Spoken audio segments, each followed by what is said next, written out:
हमेशा नेता का चरित्र सामने आता है तो फिर वो बहाना बनाता है। नेता से बड़ा कुकर्मी और पापी और महापापी को है क्या? एशिया के कैरेक्टर से भी ज्यादा खतरनाक कैरेक्टर है नेताओं का,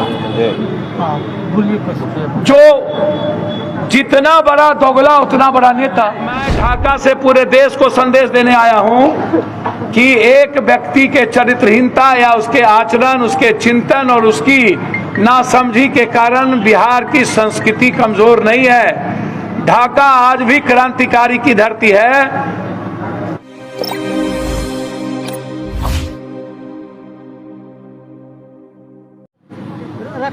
तो पिता को कहने गया तो उसके पिता 3 माला पर से पेशाब कर रहा था। रोपिएगा बबूल, खाइएगा खजूर। गोबर पर कितना भी घी डाल लीजिए, महक तो गोबर की ही ना आएगी। थाना, सिस्टम, वीडियो चलाता कौन है? नेता। और नेता को बनाता कौन है? जनता। और ये जनता बेचारी हो गई। अब किसी नटवा, नचनिया, बजनिया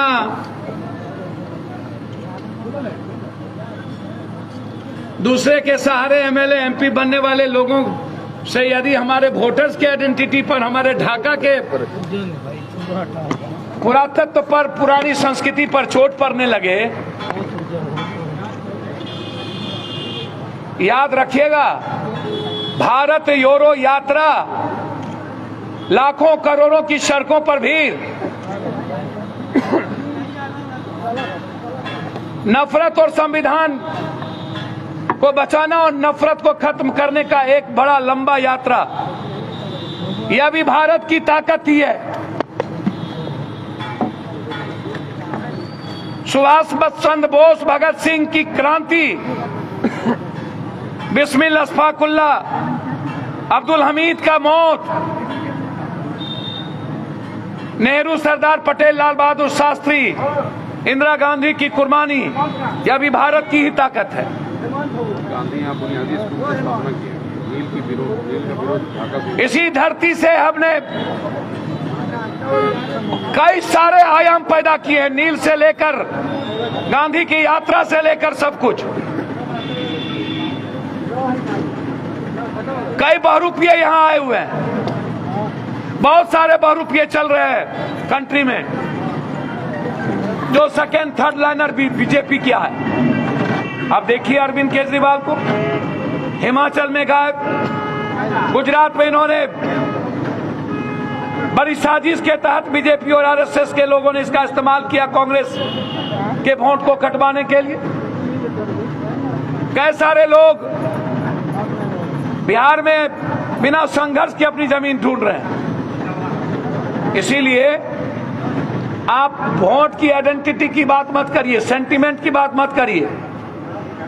मैं जिस दिन आऊंगा, मैं भारत का प्राइम मिनिस्टर तो अभी नहीं हूं, लेकिन जिस दिन बिहार में आऊंगा, हमारी सत्ता में भागीदारी होगी, मेरे पास राइट है पंचायती राज व्यवस्था पर। जो कोई व्यक्ति समाज में किसी जाति सूचक को गाली देता हो, किसी धर्म, मजहब और किसी गरीब और कमजोर के बीच में गाली देकर अपने अहंकार को समाने लाएगा, हम बिहार एक्ट के तहत उसकी सारी सुविधा भी छीनेंगे और उसको आजीवन चुनाव लड़ने की प्रक्रिया से दूर कर देंगे। ये मैं आपको कह रहा हूं। इसके लिए पप्पू यादव को, जब मैं सरकार में आऊंगा तो इसके लिए भारत के कानून को बदलने की जरूरत नहीं पड़ेगी, इसके लिए बिहार एक्ट को बदलने की जरूरत पड़ेगी। पंचायती राज का जो एक्ट है वो कंप्लीट स्टेट प्रायोजित है। यहाँ के जो वर्तमान विधायक हैं, उनका कहना है कि विपक्ष के पास कोई मुद्दा नहीं है। सर, इस हिंदुस्तान में मैं उनकी बात नहीं करूंगा, मैं उनके बाप, दादा, नाना की बात करूंगा जो आका बैठे हैं। भारत के प्रधानमंत्री को भारत की जनता ने चुनाव जिताया था कि आप हमें घर दो, किसानों की यूसीएस भी दो, 16 करोड़ 20 करोड़ नौजवान को नौकरी दो, नियोजित संविदा खत्म करो, डॉलर को कम करो, महिलाओं की सुरक्षा दो। सुनिए इधर, और भारत का प्रधानमंत्री कैमरा जीबी हो गए।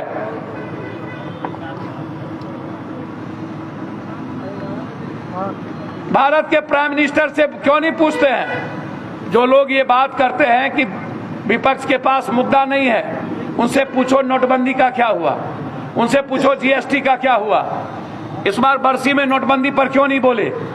जीएसटी में मिडिल क्लास के भैंस और व्यापारी किसानों का क्या हुआ? उनसे पूछो बेरोजगारी का क्या हुआ, उनसे पूछो कि किसान का क्या हुआ, महिलाओं की सुरक्षा का क्या हुआ, उनसे पूछो महंगाई का क्या हुआ। आप क्या बात करते हो? इनके पास मुद्दे क्या हैं सिवाय नफरत के, सिवाय हिंदू मुसलमान के? अमित शाह जी गुजरात में कहते हैं कि यार है भूल गए 2002,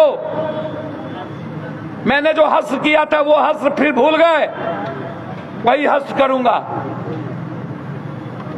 इनके पास मुद्दे क्या हैं? सर, ये कहा जा रहा है कि यहाँ के जो वर्तमान विधायक है उनके द्वारा ये कहा जा रहा है कि जिसको यहाँ की जनता ने बेरोजगार बना दिया है, उनके पास कोई मुद्दा नहीं है, चर्चा में बने रहने के लिए इस तरह के मुद्दे। सर, मुझे तो समझ में नहीं आता है, इनकी दुकान अदानी अंबानी के बदौलत चलती है। आज पैसा हटा दो, नोटबंदी जीएसटी से लेकर और ये जो बीमारी आई कोरोना, इसके सारे पैसे कहां गए? वैक्सीनेशन पर सवाल खड़ा हुआ, इन्होंने जवाब क्यों नहीं दिया? इनसे पूछो ना कि इनके 8 सालों में प्रधानमंत्री जी की उपलब्धि क्या है? सिर्फ कपड़ा बदलना? मैं एक बात आपसे पूछना चाहूंगा पत्रकार जी, 8 सालों के बाद अरबों खरबों के प्लेन पर चढ़ने वाले प्राइम मिनिस्टर को क्या यह कहने का राइट है कि मैं फकीर हूं, मैं गरीब हूं, मुझको गाली देता है? कितना गाली दो विपक्ष दो, मैं नरेंद्र भाई दामोदर जनता के लिए आया हूं। नरेंद्र भाई दामोदर जी, विपक्ष का काम है सवाल और गाली देना। पप्पू यादव को भी गाली देता है। हम गाली के सवाल पर ना जाएं। सवाल यह है कि आप विपक्ष के लिए नहीं, आप जनता के लिए आए थे। आप ये बताएं कि जो वादा किया था जनता का, उसका क्या हुआ? प्लेन से उतरने के बाद कहता मैं तो फकीर हूं, मैं तो गरीब का बेटा हूं। पप्पू जी, हर चीजों की मार्केटिंग। पप्पू जी, बिहार से राजनीति जो है जातिवाद की कब खत्म होगी? सर, जातिवाद की राजनीति तो पूरे भारत में है और आज से नहीं है। सर, एक और क्वेश्चन है कि यहाँ पे साउथ से लेकर, नहीं तो पेरियार, संत रविदास से लेकर के कबीर, आप जिसके इतिहास को देखोगे तो कहीं ना कहीं सामाजिक ताना बाना के चलते ये चीजें धीरे धीरे बढ़ी और प्रकाष्ठा पर बिहार आ गई। ये बात है तो ये तो नेताओं ने पैदा किया ना, जनता नहीं ना। आप जनता को तो गाली नहीं दोगे ना। आप किसी रामायण को गाली दोगे, किसी ग्रंथ को गाली दोगे, किसी कुरान शरीफ साहब के बारे में उल्टा पुल्टा बकोगे, किसी राजपूत को गरियाओगे, ब्राह्मण को गरियाओगे, भूमिहार को गरियाओगे, कुर्मी को गरियाओगे, जादव को गरियाओगे। आप बात बिरसा मुंडा और आदिवासी की क्यों नहीं करते हो? क्यों नहीं कहते हो 9 करोड़ 32 लाख लोगों में आदिवासियों को आज तक आजादी क्यों नहीं मिली? आप बात मुशहर की क्यों नहीं करते हो, जिनको कि आज तक एजुकेशन और आजादी नहीं मिली? आप बात डोम की क्यों नहीं करते हो, जिन्होंने रामायण की रचना की? आप फालतू बात क्यों करते हो? आप नरेंद्र मोदी जी से पूछो, वो विपक्ष का प्राइम मिनिस्टर है कि भारत के 130 करोड़ लोगों का? यदि 130 करोड़ लोगों का प्राइम मिनिस्टर है तो उसको विपक्ष के गाली से क्या मतलब? और यदि वो करोड़ों का कपड़ा पहनता है और करोड़ों का चश्मा डेली, पप्पू जी, और उसके चेहरे लाल होने के लिए अलग अलग खाने और अलग अलग क्रीम आते हैं, तो फिर वो फकीर कैसे है? पप्पू जी, एक सवाल, ढाका को इतिहास भारत की आजादी में ढाका को स्वर्ण अक्षरों से लिखा जाता है, लेकिन बीजेपी महोदया के द्वारा, सर मैं आपको बता दूं, ये पाकिस्तान की संज्ञा देने पर क्या ढाका की जनता ऐसे लोगों को जवाब देगी हमारे लोकतंत्र में और प्रेम में जितनी ताकत है, नफरत पैर के धूली है, पैर से रौंद दिया जाता है। हमारे यहाँ सनातन से लेकर शुरू से लेकर आज तक मानवता को प्राथमिकता दी है और हमारी तहजीब और संस्कृति दूसरों को जीने का रास्ते दिए। ऐसे लोग ना तो मेरी संस्कृति का पता है, ना तो मेरी तहजीब का, ना तो गीता का, ना तो बाइबिल का, ना तो रामायण का। ऐसे लोग के कारण ही आज भारत बदनाम है और ऐसे लोगों को एक दिन हिटलर से भी बड़ा दुनिया में नेपाल जाना पड़ेगा। इसको नेपाल में घर बनाना पड़ेगा। वायरल वीडियो में ये कहा जा रहा है कि वीडियो में छेड़छाड़ किया गया है, क्या कुछ कहेंगे इस पर? सर, मुझे इस बात का पता नहीं। जब कभी हिम्मत है तो सामने क्यों नहीं बात करता? जब कभी नेता हमेशा गलती करता है, हमेशा नेता का चरित्र सामने आता है तो फिर वो बहाना बनाता है। नेता से बड़ा कुकर्मी और पापी और महापापी को है क्या? सर, आप इतना दूर से बेसिया के कैरेक्टर से भी ज्यादा खतरनाक कैरेक्टर है नेताओं का। जो जितना बड़ा दोगला उतना बड़ा नेता।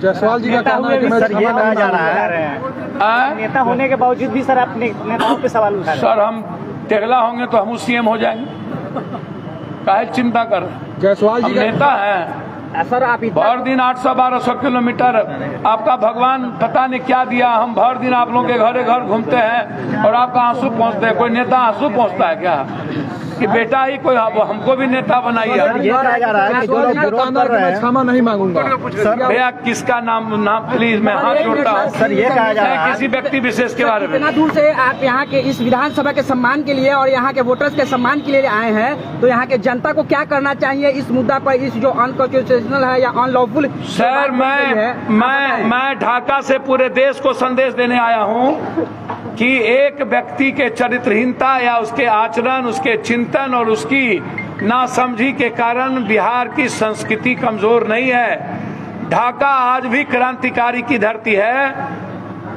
लोग घर में हो या कहीं हो, सोशल मीडिया पर और दबे जुबान में विरोध कर रहे हैं। हर लोग ऐसी भाषा का खिलाफ किया है। बस हमारे नेताओं ने समाज के आवाज को यहाँ बुलंद किया है। यह ढाका की ही आवाज है, मोतिहारी की आवाज है, यह जन अधिकार पार्टी की आवाज नहीं है। जन अधिकार पार्टी नीचे है, ढाका की जनता बहुत ऊपर है। ये मोतिहारी की जनता की रक्षा के लिए यहाँ पर ये धरना दिए गए। सर ये कहा जा रहा है कि जो लोग इसका विरोध कर रहे हैं वो लोग पाकिस्तान प्रेमी लोग हैं, राष्ट्र विरोधी लोग हैं वो लोग। भैया, मुझको समझ में नहीं आता है। मैं आया ही दुनिया के लिए हूँ और राष्ट्र का पता ही नहीं है इन छुतर का। राष्ट्र होता क्या है? जिसको पड़ोसी का ज्ञान नहीं, जिसको जीने का ज्ञान नहीं, जो दूसरों की इज्जत न करे, जो दूसरों की स्वतंत्रता पर खतरा पैदा हो जाए। राष्ट्र का मतलब ही था यहाँ वसुधैव कुटुंबकम। मेरे राष्ट्र का मतलब था सर्वधर्म संभाव।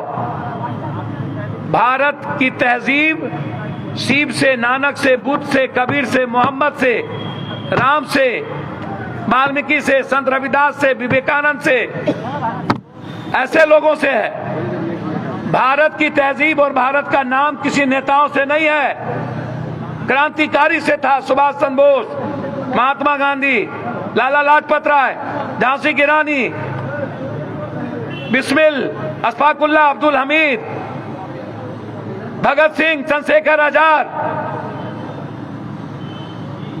साहित्य से है राष्ट्र कवि दिनकर, रेणु, विद्यापति कवि, भिखारी ठाकुर। समाज निर्माण करने वाले लोगों से है पंडित जदुनंदन शर्मा। ऐसे लोगों से भारत का निर्माण हुआ है। भारत का निर्माण चरित्रहीन नेता और बेविचार नेताओं से नहीं हुआ है। धन्यवाद। सर आपके नेताओं के द्वारा ये आवाज उठाई गई थी माफी मांगनी होगी, लेकिन उनके जो समर्थक है सर, एक मिनट सर, जिनके द्वारा ये बात कही गई है उनके समर्थकों का ये कहना है कि माफी हम क्यों मांगेंगे? 24 घंटा के अंदर अभी तक कोई प्रतिक्रिया सामने नहीं आई। क्या कहेंगे सर? हेरी के हेरी कना खेमे लाइट मुका खेमे भने रहे थेथर है लोग, थेथर निर्लज। आगे क्या कुछ करेंगे सर?